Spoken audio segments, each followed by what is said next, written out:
Hello everyone. दोस्तों आज है वेडनेसडे और आप जानते ही हैं वेडनेसडे को मैं देती हूँ आपके पूछे गए सवालों का जवाब हैशटैग मेरा सवाल वीडियो में।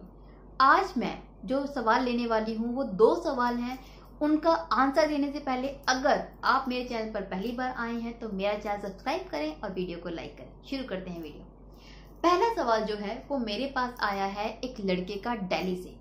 उन्होंने बहुत ज्यादा कुछ नहीं लिखा है, उन्होंने बस इतना ही लिखा है कि मैम एक लड़की जो एक लड़के के साथ स्कूल में कॉलेज में पढ़ती है, इतना टाइम स्पेंड करती है, वो कैसे उसको छोड़ के किसी ऐसे आदमी से शादी कर सकती है जिसकी एज बहुत ज़्यादा है, जिसका एज गैप है वो 14 से 15 साल है, जो 2 बच्चों का बाप है।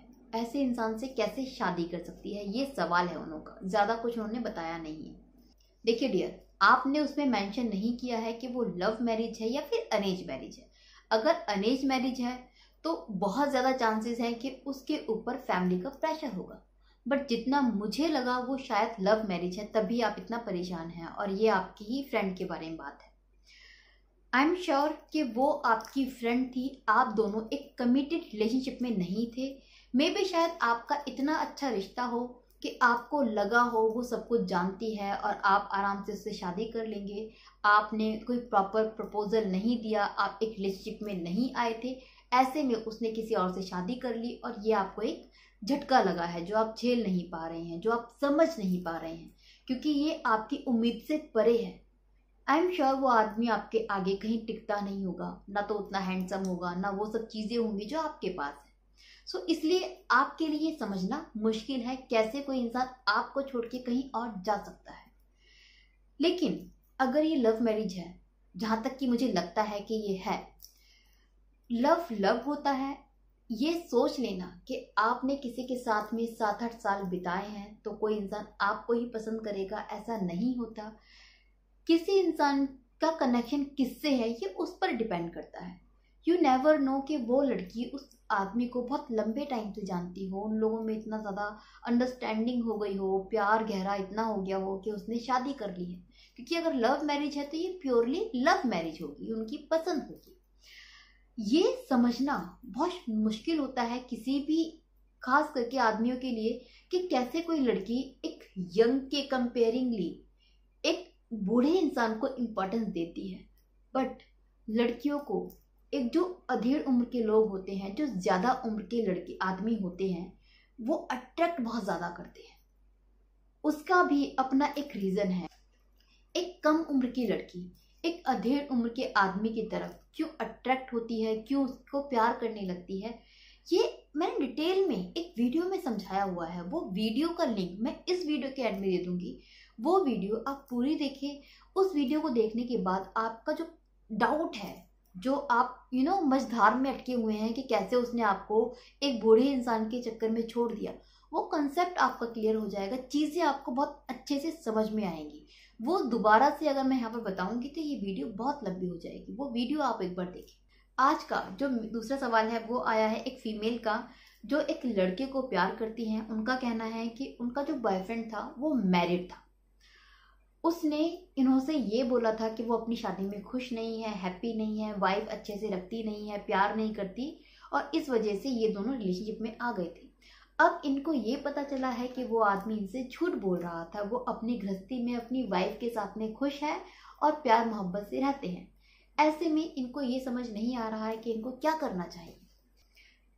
देखिए डियर, आपसे किसी इंसान ने जो भी कहा, वो खुश था या नहीं था वो उसकी लाइफ थी। आपको उसने ये तो बताया था ना कि वो मैरिड है, आपको ये तो पता था ना। आप एक मैरिड के साथ में जानते हुए भी वो शादीशुदा है, रिश्ते में आई, तो ये गलती आपकी है। क्योंकि ये कह दिया जाए कि आप छोटी सी बच्ची हैं, किसी ने बहका दिया, ऐसा आपके मैटर पे नहीं है। उसने चाहे झूठ बोला, लेकिन एक सच आपकी आंखों के आगे था। आपको ये समझना चाहिए था कि एक मैरिड इंसान जिसकी अपनी एक गृहस्थी है, उसके साथ में आपको एक रिलेशनशिप में नहीं जाना है। ये आपको पता था, ये गलत है, लेकिन तब भी आप गई, तो ये आपकी गलती थी। क्योंकि समवेयर तो आप भी चाहती होंगी ना उसके साथ में एक रिश्ते में आना, तभी तो आप आई है। क्योंकि ऐसे तो बहुत सारे आदमी हैं जो अपनी वाइफ के साथ में खुश नहीं होंगे, लेकिन आपको उनमें कोई इंटरेस्ट नहीं है, वो जिए या मरे, लेकिन आपको इस आदमी में इंटरेस्ट था। तो मीन्स आपके तरफ से भी एक हाँ थी, आप भी इंटरेस्टेड थी, आपका इंटरेस्ट देखकर ही उसने भी कदम लिया है।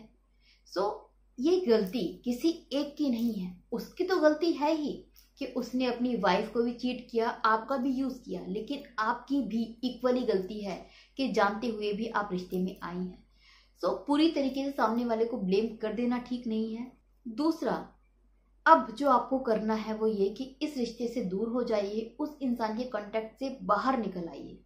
वो कैसे निकलना है ये आपको डिसाइड करना है। उसको ब्लॉक कर दीजिए, बात करना बंद कर दीजिए। आपकी अगर एज है शादी की तो कहीं और शादी कर लीजिए, क्योंकि अगर आप ये सोच रही हैं आज नहीं तो कल वो इंसान आपसे शादी कर लेगा, ऐसा नहीं होने वाला। एक चीज हमेशा अपने दिमाग में रखना, आगे के लिए भी एक्स्ट्रा मैरिटल अफेयर का कोई भी फ्यूचर नहीं होता। जहां पर लोग शादीशुदा होते हुए भी किसी से सच में प्यार करते हैं तब भी वो शादी नहीं कर पाते। यहाँ पर तो ये आपसे प्यार करता ही नहीं है, यहाँ पर तो ये आपका यूज कर रहा था। इसने गलत किया है नो डाउट, लेकिन अब आपको पता चल चुका है, रियलिटी आपके सामने है। अब ये आपके हाथ में है कि आपको अपनी लाइफ का, अपनी जिंदगी के साथ में क्या करना है। जो गलती हो गई है उसको सुधार लीजिए। अब इन सब चीजों में ना पड़ के लाइफ में आगे मूव ऑन हो जाइए, क्योंकि अगर आपके दिमाग में ये चल रहा है कि आप वाइफ को बता देंगी और गृहस्थी उसकी खराब कर देंगी, तो यकीन मानिए ऐसा कुछ नहीं होने वाला है। अगर आप बता भी देंगी तो वो पति है, वो आपको ही गलत साबित कर देगा, और वो पत्नी है, वो अपने पति पर विश्वास करेगी, आप पर नहीं करेगी। उसका पति ये बोल देगा कि आपने उसको फंसाया है, वो 4 गालियां देगी अपने पति को, लेकिन पति को छोड़ेगी नहीं, और एंड में वो उसको ही सच मानेगी, आपको नहीं। आपके लिए यही बेटर है कि इन चीज़ों को यहीं के यहीं एंड कर दे, फुल स्टॉप लगा दे।